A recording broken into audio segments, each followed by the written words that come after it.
Lahat ng senior citizens makakatanggap na ng 1,000 at 3,000 pisong pensyon sa ilalim ng National Commission of Senior Citizens. Is it a fact or is it fake? Alamin!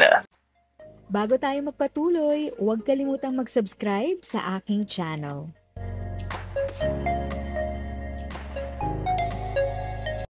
Thank you sa pag-click ng aking video. Good day po sa lahat ng mga nanonood. Sa mga bagong viewers at napadaan lang, by the way, I'm Tita Eda. Welcome to my channel. Ang channel na maghahatid sa iyo ng dagdag kaalaman tungkol sa government services, bagong mga balita at informative videos na galing sa legit na resources. Mag-subscribe na para updated ka.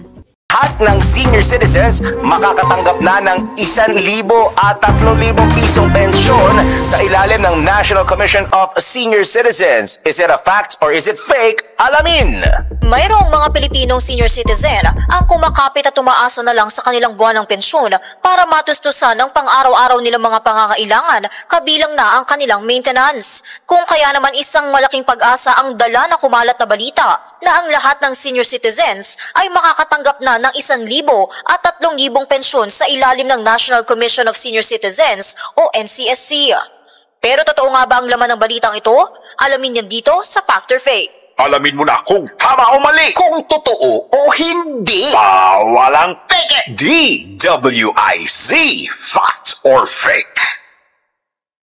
Kumalat sa social media ang impormasyon na ang NCSC ay magbibigay umano ng 1,000 pensyon para sa lahat ng mga senior citizens. Pero bukod dyan, makakatanggap din umano mga ito ng 3,000 pensyon kada 3 buwan.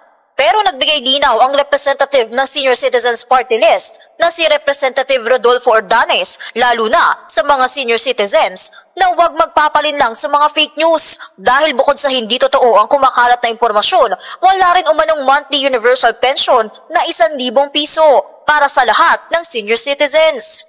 Ayon kay Representative Ordanes, ang kwalipikado lamang para sa government program na Social Pension for Indigent Senior Citizens o SPISC ay ang mga indigent senior citizens o yung mga walang permanenteng pinagkakakitaan, kulang o walang suporta na natatanggap mula sa kanilang mga pamilya, mahina na ang pangangatawan, mayroong iniindang sakit o kapansanan, walang natatanggap na pensyon mula sa Social Security System o SSS at Government Service Insurance System o GSIS at iba pa.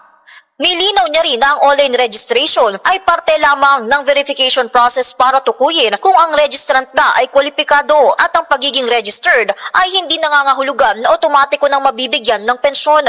Kung kaya ang impormasyon na magbibigay ng 1,000 at 3,000 pensyon ng NCSC sa lahat ng senior citizens ay isang fake. Bukod pa riyan, sinabi rin ni Representative Ordanes na hindi pa naililipat sa NCSC ang SPISC program at nasa ilalim pa rin ito ng pangangasiwa ng Department of Social Welfare and Development o DSWD. If sa tingin mo, natulungan ka ng video ko na ito, nakasave ka sa oras mo, you can click yung thanks button at any amount ay malaking help sa pag-grow ng channel ko. Yun lang po muna ang aking update. Sana ay nakatulong na dagdag kaalaman ang aking shinare today. Ang goal ng aking channel ay mag-create ng awareness. Kung ganitong mga topic ang gusto mo, panoorin mo ang mga videos ko na ito.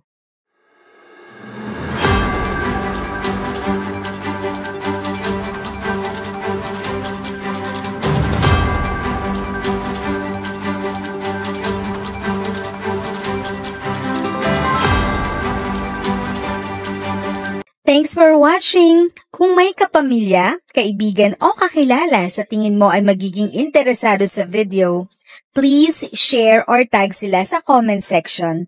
At syempre, if nagustuhan mo ang video, i-like mo na ito at subscribe ka na din.